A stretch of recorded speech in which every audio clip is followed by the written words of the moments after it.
Halloween is upon us, and with it comes one spooky countdown after another. And to tell you the truth, I always enjoy these kind of countdowns, even if I'm not fond of horror-based media. Most of the time. So I thought maybe I should tackle a topic that not many people have done before. Psycho women in gaming. By this I mean women who are, well, not right in the head. Basically any woman who's crazy, has a sadistic personality, is overall extremely dangerous and destructive, or even all of the above. These ladies have made us all fall in love with their deranged methods, whether it's torturing innocent people for fun, or disturbing us with their insane personalities. And I'm here to count the 10 lovely ladies that I both love and fear at the same time. I'm judging these girls by how mentally unstable they are, what made them this crazy, and just overall how fun they can be personality-wise. You should know the rules by now, one game per franchise and only from games I played. Though I may make an exception to the latter somewhere on the list, but I'll explain it when we get there. This is my top 10 psycho women in video games. Let's get this bloody Halloween party started.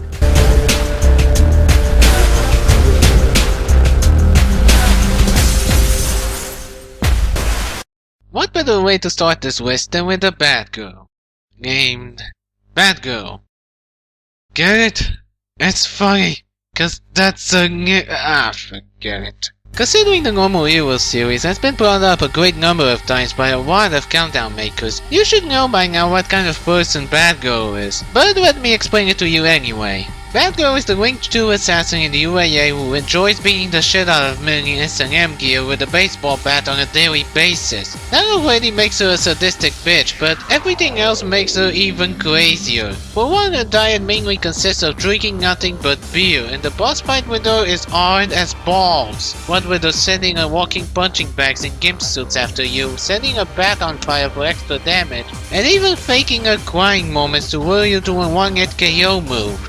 She's so insane that even with a beam katana stuck through her chest, she still continues to smack Travis to death until he admits defeat, and only then she succumbs to her wounds. That's some scary devotion to your job right there. While she's one of the most classic examples of a crazy woman in gaming, she's this low on the list because, to be honest, we don't know anything about her backstory. Like how did she become so demented in the first place? How did she become an assassin at the UAA? Hell, we don't even know her real name. All we know about her is that she's a drunk, sadistic bitch who hits her sex slaves for fun, and apparently that's enough to grant her a place on this list.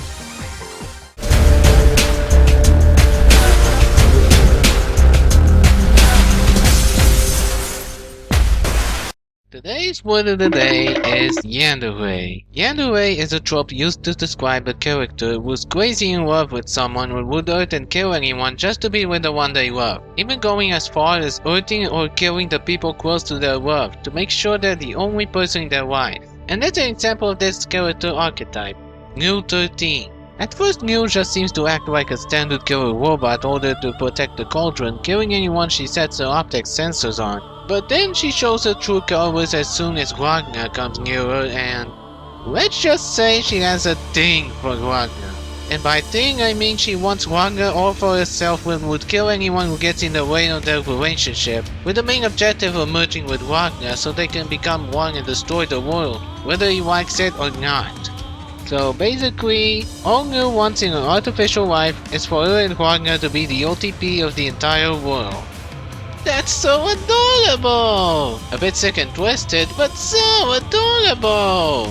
While she does her job as a robotic yandere exceptionally well, the reason she's not any idler is because there's not much about New that really stands out outside of her yandere tendencies, which are only present when Wagner's around. As with everyone else, she's just your standard killer robot programmed by the main villains of the series to do their bidding. She does get development in Chrono Phantasma, which explains the reason behind her obsession with Wagner, but that gets thrown out the window in the ending from the moment she goes back to being plain old crazy Robobek stab. She's still adorable though.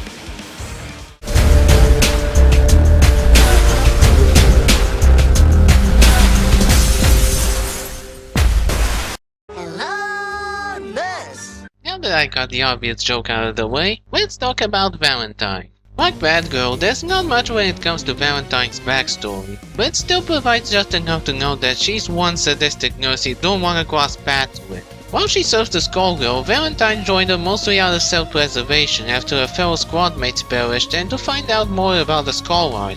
As in, the one plot devising every character's own story that can grant a wish but turns you into an avatar of death and destruction in exchange for said wish? Are people really so desperate to find this thing that they'll risk becoming monstrous agents of doom for one lousy wish? Haven't you ladies learned anything from the last guy who made a wish? Who in all the heavens is mightier than General Scott? Nowhere.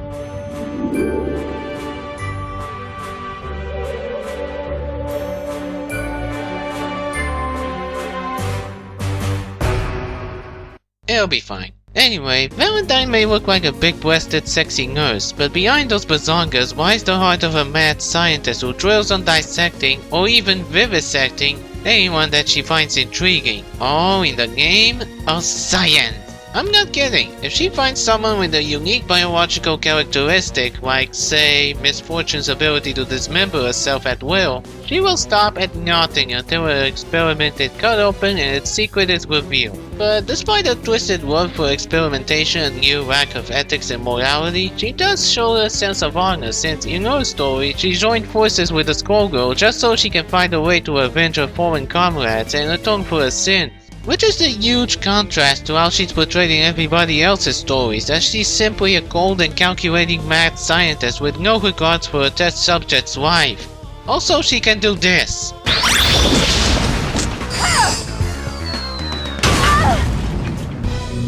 Tell me where it hurts.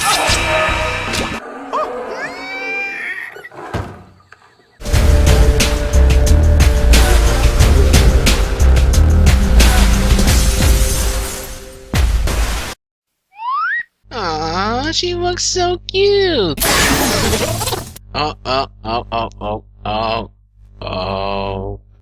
Oh dear. Yeah, Plutia is a special case on this list. When you first meet her, she's a very sweet and gentle girl, albeit a bit air-added most of the time. You'd never expect her to be dangerous in any way. Then she reveals her goddess form, Iris Art, and throws her sweet and adorable side out the window and we're presented with a truly sadistic dominatrix in her place. Saying that Iris Art worth punishing those who get in her way is a huge understatement. She's a merciless and brutal lady who takes pleasure in making her foes suffer in the most painful way imaginable. Hell, not even her friends are safe from her bone-chilling personality. As soon as she transforms, whether you're a friend or not, you are completely and utterly screwed. Like how she deeply traumatized a young IF by mercilessly torturing Arthur, the main villain of the series, just to get some praise. Yeah, no wonder her friends always tell her to never transform no matter what. Despite that, after the reveal of her goddess form, Plutia has still shown a certain degree of sadism, though not to the extent of Iris Art, as shown when one of her SP skills has her using her handmade plushies like voodoo dolls. My friends need to be punished. One of the most interesting things about Iris Art is how her sadistic traits are a clever reference to Sega's angry aggressive attitude towards the Nintendo during the Genesis years. You know, when Sega wanted to prove that they could do anything Nintendo can do but better? Oh, the irony. So overall, Iris Art is one scary woman whose presence just screams, "If you even think about facing me, I'm gonna fuck you up in so many ways. And I'm gonna love every second of it, because hearing you whimpering in pain turns me on so much." And I just made this segment uncomfortable for everyone, so let's go to the next segment.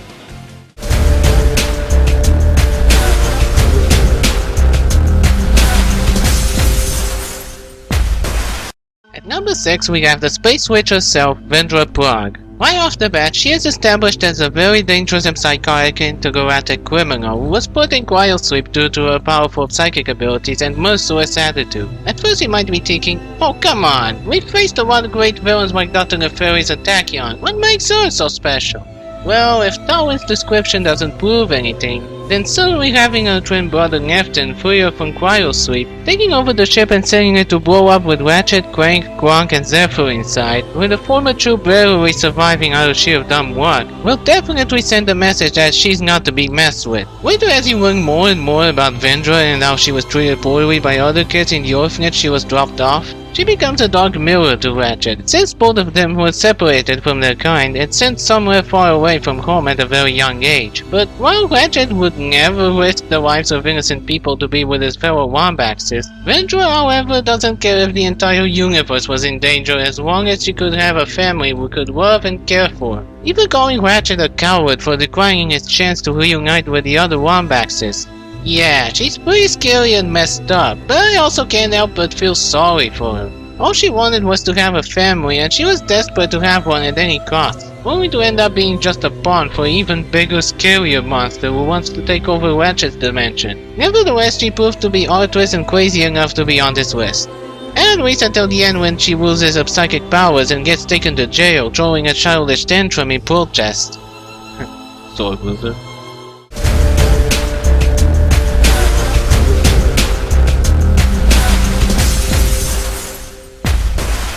Crazy women are usually some of the best and most well-loved characters in media, but sometimes there are those women who do their job a bit too well that they are instantly hated by almost everyone. And this is one of them.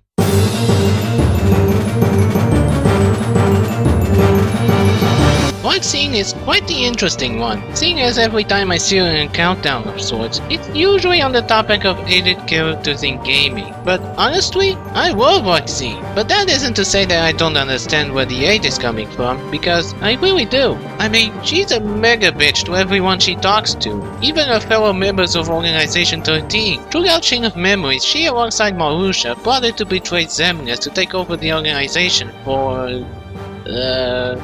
reasons. Yeah, the motives for doing so are very unclear. But you know what isn't unclear? The fact that Valentine loves to make Solar's life a living hell. She just takes pleasure in taunting Solar in every way possible, from kicking him into the other side of the room to mocking him for not remembering Namine's name. Yeah, she doesn't hold any punches whatsoever. Also, a laugh in the Japanese version is cute yet creepy at the same time. God, that is creepy, and strangely attractive. I think there's something wrong with me. What's intriguing about her is not only how her power to control electricity fits her sadistic personality perfectly, but it's been hinted that part of the reason for why she's such a bitch to everyone is because she had her heart broken from a past relationship before she became a nobody, and since nobodies don't have hearts, at least until Dream dropped this and stated they actually do have them, she refused to get a new heart for herself, saying that having one is painful, and so she lashes out on anyone who's normally kind-hearted, like Sora and Namine. But this is all just speculation that might get an answer in the upcoming Kingdom Hearts 3. When it actually comes out, that is. Damn it, Square Enix, stop teasing us like that and just give us Kingdom Hearts 3 already! At least I'll have a PS4 by the time it comes out. Hopefully.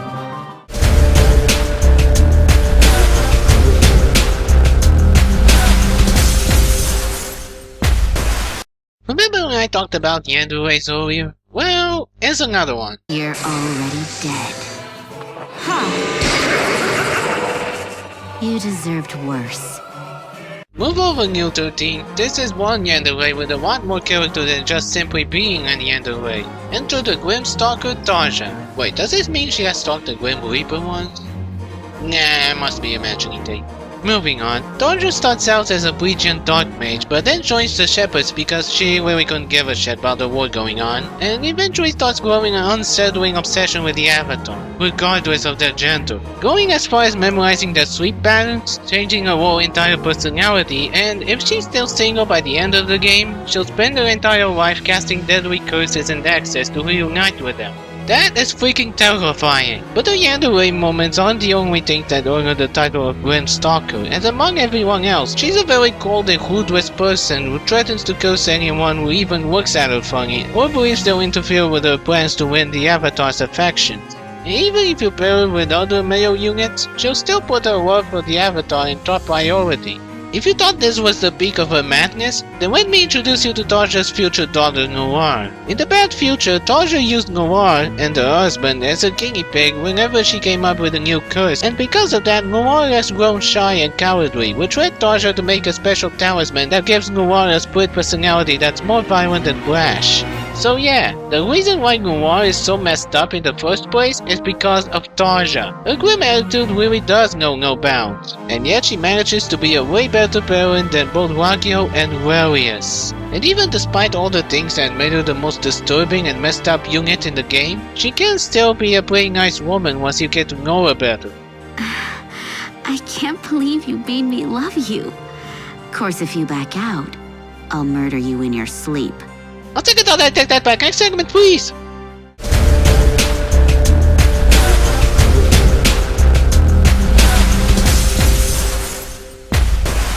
Fun fact, I was actually going to put Nyx from Infamous Jew on this list, because of her destructive personality and just overall insane attitude. But the more I thought about it, the more I realized that, while she does act crazy most of the time, she is still pretty human, and the actions she takes seem more fueled by revenge rather than just doing it for the walls. Sasha from the first game, however, is a completely different story. Just from her design alone, you can tell she's a really messed up chick, with her body covered in sludge and that freakish tongue. Why does she have to have that goddamn tongue? It's horrifying! But it only gets much more disturbing from here. You see that sludge covering her body? That is a substance called black tar, which Sasha uses to brainwash innocent people to becoming her own army called the Reapers, which by the way are the most annoying enemies ever. Essentially taking over Empire City in a surprising short amount of time and filling the city's water supplies with the stuff, infecting more and more civilians or even killing them.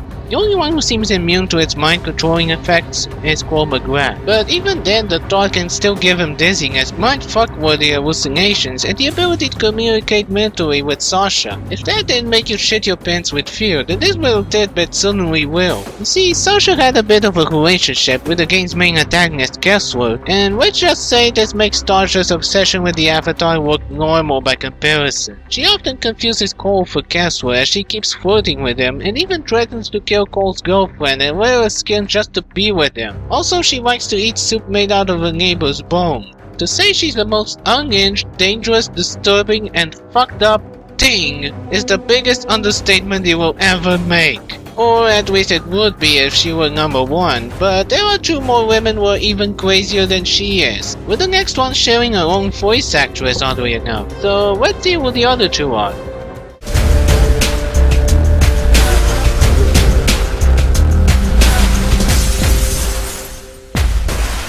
Alright, raise your hand. Who really knew she was gonna be on this list?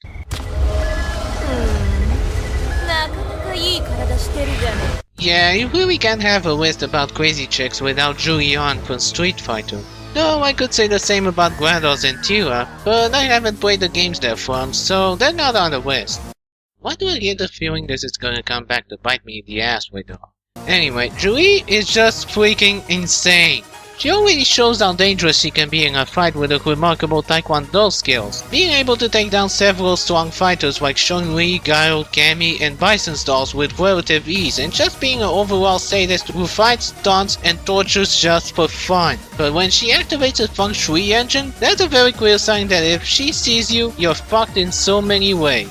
All Julie cares about is hurting people, and even getting hurt for her own pleasure and getting revenge on Shadow for the death of her parents, going as far as even murdering innocent people with absolutely no remorse whatsoever. She may have joined SIN and worked under command of Seth for the sheer joy of giving her opponents a brutal beatdown, followed by some ugly suggestive dialogue that got past the T rating for some reason, but it's clear that she's only using Seth as a pawn to be one step closer to Bison and enact her revenge on him, proving that she can be as manipulative and cunning as she is unhinged and ruthless. In battle, she shows no mercy with her powerful kicks, and thanks to the Feng Shui engine, she can pull off endless combos with enhanced strength and speed, making her even even more dangerous than ever before. So yeah, Julian is pretty damn insane and cruel, but she barely misses the #1 spot because while she takes delight in making her foes scream in pain, she usually hesitates when it comes to children, seeing as she spared the life of a little boy in the OVA.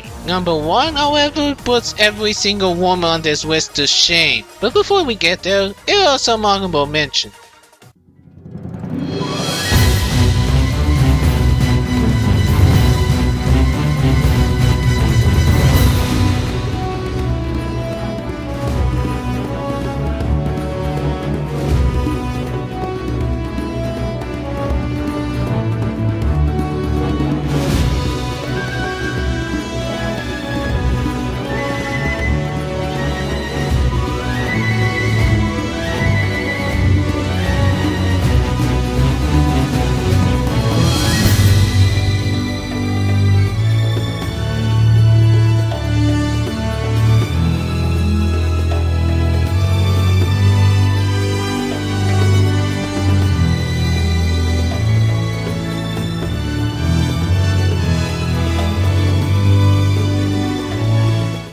Remember back at the beginning when I said I was gonna make an exception to the only from games I played rule? Well, this is the exception. I haven't exactly played any game from the series she's from, but I have seen enough playthroughs on YouTube to know that she deserves the #1 spot on this list. The #1 craziest, most psychotic woman in video games is none other than the ultimate despair, Junko Enoshima.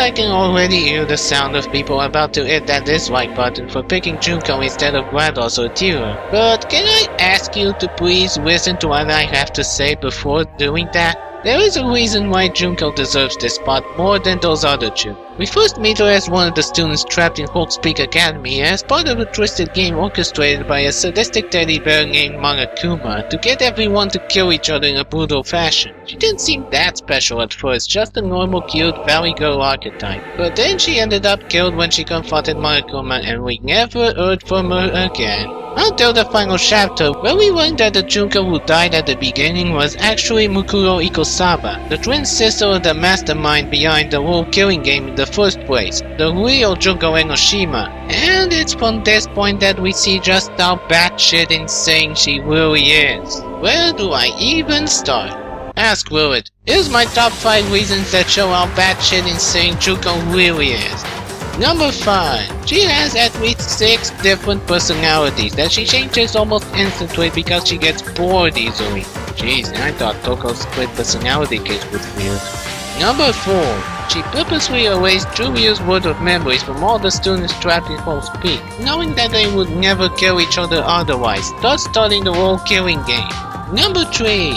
She manipulated her own classmates into killing each other under the guise of Monokuma, by presenting motives like threatening to expose their darkest secrets or just plain old greed. Needless to say, it worked like a charm. #2. She loves despair more than anything else in the world, which is what essentially drives her to commit such atrocities and even got a large group of followers to spread a message of how wonderful despair truly is. #1. She single-handedly plunged the entire world into despair. What? What the fuck? I am not kidding in the slightest. She somehow managed to turn the Earth into an apocalyptic shithole by simply convincing a bunch of people that despair is the best thing in the world and watch as everyone kept murdering each other in the name of despair. I was honestly left speechless when this hell of a plot twist was dropped on. All I could do is just stare at the screen for 20 minutes in sheer horror, trying desperately to find my dislocated and broken jaw. And what's even more frightening is, like I mentioned earlier, she did all of these terrible actions simply because she loves despair. Whether it's from other people or even herself. Why did she trap all of her classmates and make them kill each other? To show the world that even the symbols of hope can become victims of despair. Because she believes that killing someone you love can bring you bigger despair. And as we all know, the bigger the despair, the better for Junko. Why did she persuade other people to spread her word, causing the end of the world? Despair! Despair! Despair! This fucking pair! Even after she's been defeated, she still considers it a victory because she got to experience the greatest form of despair. The despair of death. You know what I said about Sasha earlier? To say she's the most unhinged, dangerous, disturbing, and fucked up thing is the biggest understatement you will ever make. Yeah, now that I think about it, this fits Junko much more. I may have not played the Danganronpa games yet, but considering how freaking insane and obsessed with despair she is, and how she actually managed to successfully fill the world with despair, and how even in her death, a devoted follower still spread despair in her name, it's easy to see why I decided to make an exception to the only from games I played rule, and why Junko is the #1 psycho woman in video games. I'm the Omni-Slayer, and let this Halloween be a reminder of the precious gift that is despair. Brought to you by our Queen of Despair, Junko Enoshima. May she bring such wonderful despair to your heart.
You are all of you beneath me. I am a god, you dull creature, and I will not be bullied by that.